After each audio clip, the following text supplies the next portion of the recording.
हम जब भी एक दूसरे के साथ वस्तु विनिमय के तहत वित्तीय लेन देन करते हैं तो इस कार्य में जो संस्था हमारी मदद करती है उसे बैंक कहते हैं। लेकिन क्या आपको पता है हमारे देश में बैंकिंग सिस्टम की शुरुआत कब हुई? हमारे देश में बैंकिंग का इतिहास क्या है? स्वतंत्रता से पूर्व भारतीय बैंकिंग का इतिहास ऐसा माना जाता है। हमारे देश में आधुनिक बैंकिंग की शुरुआत 18वीं शताब्दी में ब्रिटिश काल के दौरान हुई थी। अंग्रेजों के भारत आने से हमारे देश में अधिकतर वित्तीय लेन देन साहूकारों और महाजनों के द्वारा किया जाता था।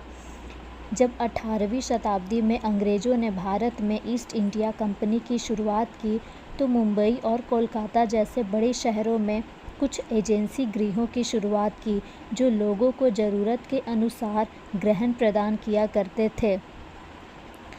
वित्तीय एजेंसियां ईस्ट इंडिया कंपनी के अंग्रेज अधिकारी और कर्मचारियों द्वारा चलाई जाती थी। भारत में अंग्रेजों की यूरोपीय बैंकिंग व्यवस्था के आधार पर सन 1770 में बैंक ऑफ हिंदुस्तान की स्थापना की गई, लेकिन यह बैंक बिगड़ते हालात के कारण सन 1830 में बंद हो गई। इसी क्रम में आगे बढ़ते हुए सन 1786 में बैंक ऑफ कलकत्ता की स्थापना हुई, लेकिन कुछ कारणों की वजह से सन 1791 में इस बैंकों को बंद करना पड़ा। इसके बाद सन 1806 में अंग्रेज अधिकारी वेलेजली ने टीपू सुल्तान से लड़ाई की फंड करने हेतु मद्रास बैंक की स्थापना की, जिसका नाम बदलकर सन 1809 में बैंक ऑफ बंगाल रख दिया गया। स्वतंत्रता से पूर्व देश में छोटे और मंझले बैंकों की संख्या मिलाकर कुल 600 से अधिक बैंक थी। इसी तरह देश के कुछ अन्य बड़े bank Allahabad bank 1865, Punjab national bank 1894, bank of India 1906, bank of Baroda 1908, central bank of India 1911 में स्थापित हुए। अब हम बात करते हैं स्वतंत्रता के बाद भारत में बैंकिंग का इतिहास जो 1947 से 1991 तक रहा।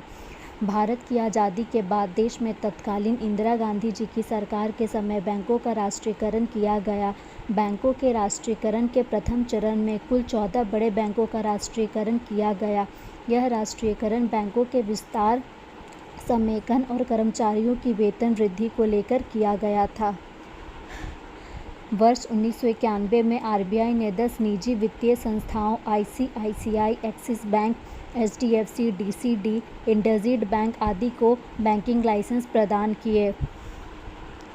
अब हम बात करेंगे भारत में वर्तमान बैंकिंग प्रणाली में बैंक के प्रकार। तो पहला है शेड्यूल्ड बैंक, जिसको अनुसूचित बैंक भी कहा जाता है। तो भारतीय रिजर्व बैंक ने भारत सरकार द्वारा निर्धारित बैंकिंग अधिनियम 1934 के तहत वाणिज्यिक बैंक और सहकारी बैंक को आपस में मर्ज करके शेड्यूल्ड बैंक की शुरुआत की। इस तरह के सभी बैंक भारतीय बैंकिंग अधिनियम 1949 के तहत अपना कार्य करते हैं। दूसरा है नॉन शेड्यूल्ड बैंक। तो नॉन शेड्यूल्ड बैंक कौन से होते हैं?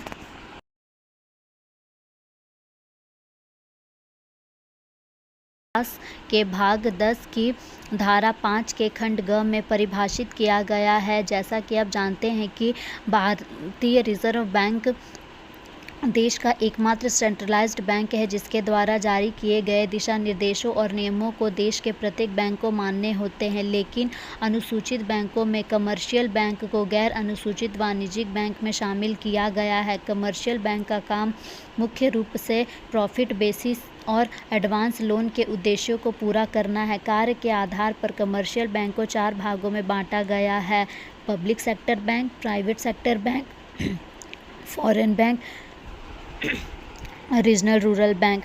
पब्लिक सेक्टर बैंक किसे कहते हैं? तो देश में जो भी बैंक भारत सरकार द्वारा पोषित और संचालित किए जाते हैं वह पीएसयू या पब्लिक सेक्टर बैंक कहलाते हैं। इन बैंकों में 50% की हिस्सेदारी भारत सरकार की होती है। आपको बता दें कि इस तरह के सभी बैंक शेड्यूल्ड बैंकों सूची के तहत शामिल किए गए हैं। प्राइवेट सेक्टर बैंक किसे कहते हैं?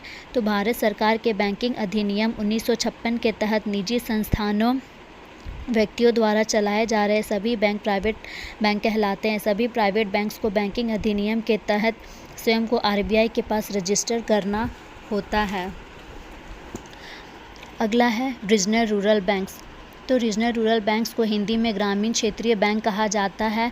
यह बैंक देश में ग्रामीण स्तर पर कार्य करने हेतु बनाए गए हैं। इन बैंकों से देश के छोटे मंझले किसान मजदूर अपनी आवश्यकता अनुसार सस्ती ब्याज दरों पर लोन प्राप्त कर सकते हैं। Development bank. देश में 1948 में स्थापित भारतीय औद्योगिक वित्त निगम IFCI द्वारा export import bank of India की शुरुआत हुई थी। सन 1982 में national bank for agriculture and rural development bank, जिसे नाबार्ड भी कहा जाता है, की स्थापना की गई, जिसके तहत लघु उद्योग विकास बैंक ऑफ इंडिया यानी कि सिडबी की शुरुआत हुई। कुछ विकास बैंक हैं नाबार्ड, निर्यात आयात बैंक ऑफ इंडिया, राष्ट्रीय आवासीय बैंक, IIBI, SCICI। तो ये थे बैंक के इतिहास। मैंने इसे हिंदी में प्रोवाइड करवाया है क्योंकि इंग्लिश में तो बहुत सारे अवेलेबल है। जो हिंदी मीडियम के स्टूडेंट हैं उनको ये मदद करेगा। अगर ये आपको वीडियो पसंद आया हो तो प्लीज़ इसे लाइक, सब्सक्राइब और शेयर ज़रूर कीजिएगा। Thanks for watching the video.